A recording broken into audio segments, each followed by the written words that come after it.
So Unlovable is, it's actually quite hard talking about these tracks in a way, because I write to express things that are difficult to talk about in casual conversation.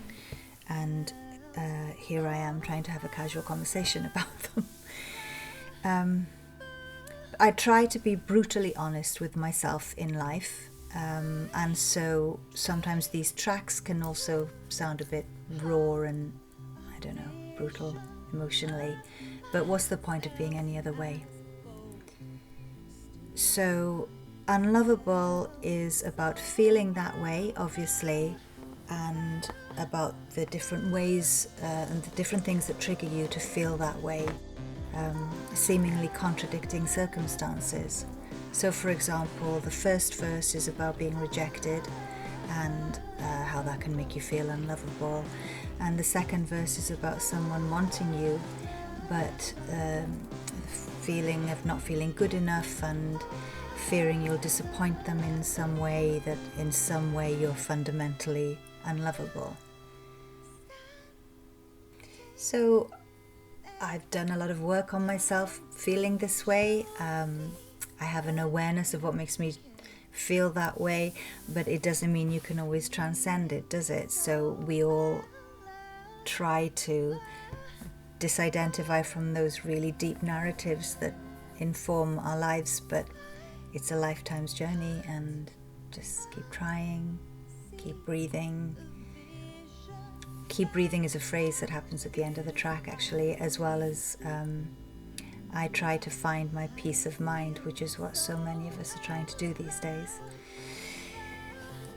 So I think that's all I'll say about the lyrics at this point, and I'll talk about building the sounds of this track.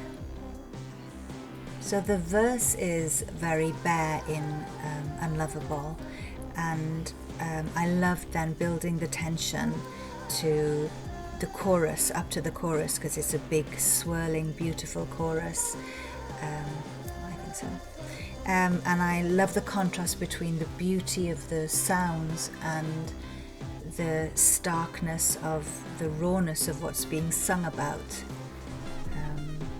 So there were a lot of layers and angelic voices and the driving bass, and of course the trumpet. So we had this great trumpeter come in, and we recorded him playing all kinds of stuff he was improvising, stuff we were asking for, and then we went back in and edited a whole load of those takes to what you hear, which is something I'm so happy with. I actually don't like classical trumpet at all, but I love jazz trumpet. My favorite album of all time is Miles Davis' Kind of Blue, because that poignant trumpet sound is just so evocative, and I was so excited to do that on this track. An incredible thing happened actually, because we were working on the track, and I suddenly said to Dave, do you know, I can hear trumpet on this track. I think I'd like to get a trumpet. Do you know any trumpeters? And he said, yes, I know this great trumpeter. I haven't seen him for a while, like a year or more, but I'll get in touch with him.